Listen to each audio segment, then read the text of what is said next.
Ambassador Nikki Haley, former U.S. ambassador to the United Nations, is with us now. So these sanctions that come in sort of drips and drabs. The president said, well, wait a month and see where we are. And we just saw this report from Alex Hogan, and this is where we are. Will this new round have the effect that they wanted? I mean, you're going to see more of the same thing when you just continue to do this drip, drip, drip. We're not seeing enough. And the bottom line is he's doing a little bit to say he's going to do it. But, for example, one of the sanctions is on Russian investments. Who's going to go invest in Russia right now? No one's investing in Russia. The only thing that's going to make a difference is Russia's a one-industry country. You got to hit their energy sector. You have to do it. And, you hear all these excuses about, no, it's going to hurt the Europeans. I mean, really, Germany's only dependent by 14%. You've got Lithuania, who's dependent by 8 or 9%. They've already pulled out. They're not dependent on Russia anymore. These European countries need to become independent, and we need to help them, which is why we need to be doubling down and exporting as much liquefied natural gas. I think a lot of people in America are like, what do you mean there's more sanctions to be added? I think the assumption has been, haven't we done everything we can? We haven't. So what would explain why that has not happened? I think because they're expecting this to be a long war, which it will be, but it can be a shorter war if you go ahead and stop the money flow. I mean, think about it. All the money that goes into Russia right now is being used to kill Ukrainians. Your goal is to stop that money flow going into the country, because then they can't do as much harm. The only way to do that is to literally go after the energy sector. It's the one money fuel that Putin's got. So why are you allowing him to continue to get it? If we were to do that, can China make up for that on the other side, though?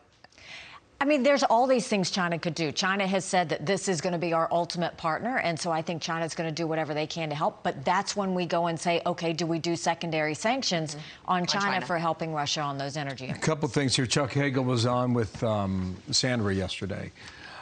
Former Secretary of Defense. I mean, to your point about a long war, we heard Milley last hour saying, expect it, it's going to happen. First Hagel on that, then the question. I think the most immediate thing that we can do, we have to do, is we've got to stop this war. And it cannot be seen as a victory in any way for Putin. That means the Ukrainians need to go on the offensive, and we need to help them with that. We need to upgrade the weaponry. We need to upgrade everything that we're doing, including sanctions, tougher sanctions, to really strangle Putin. So his last point goes to your point about sanctions. He said to go on the offensive.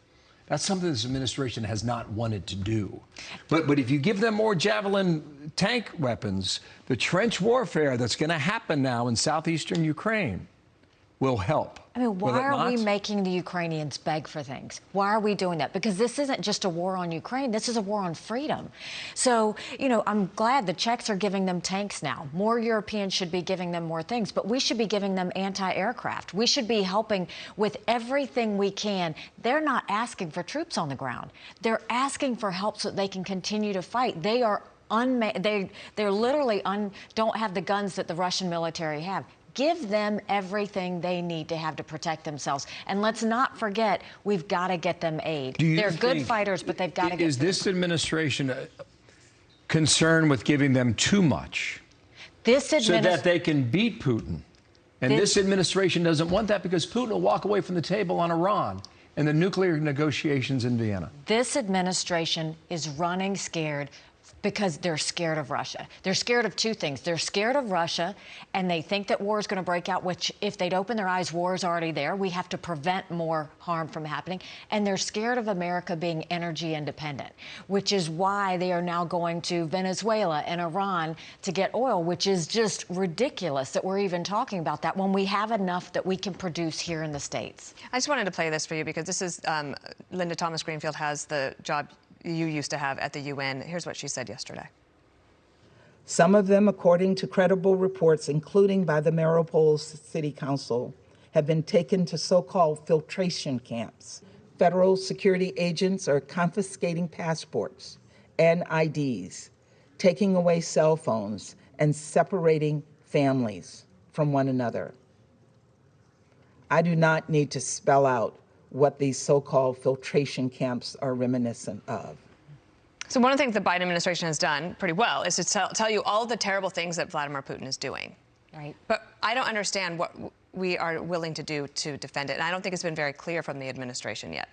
Well, I mean, I think the administration, if they would tell Putin on the front end what we are going to do if there's an escalation, what we're going to do if there's chemical weapons attack, what we're going to do if we continue to see more, Putin would step back. But Putin sees that the administration's not real sure what to do.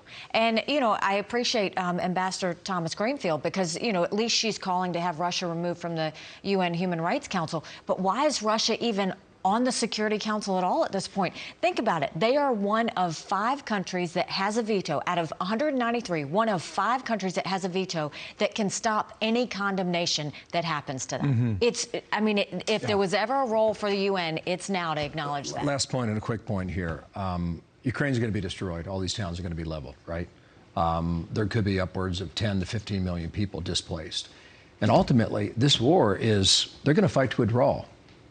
Are they not?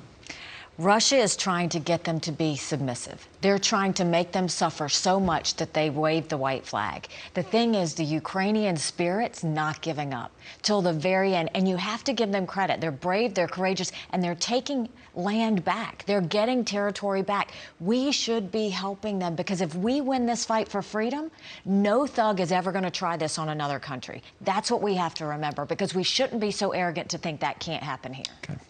Thank you for your time. Nice to see you again in person. Thank you.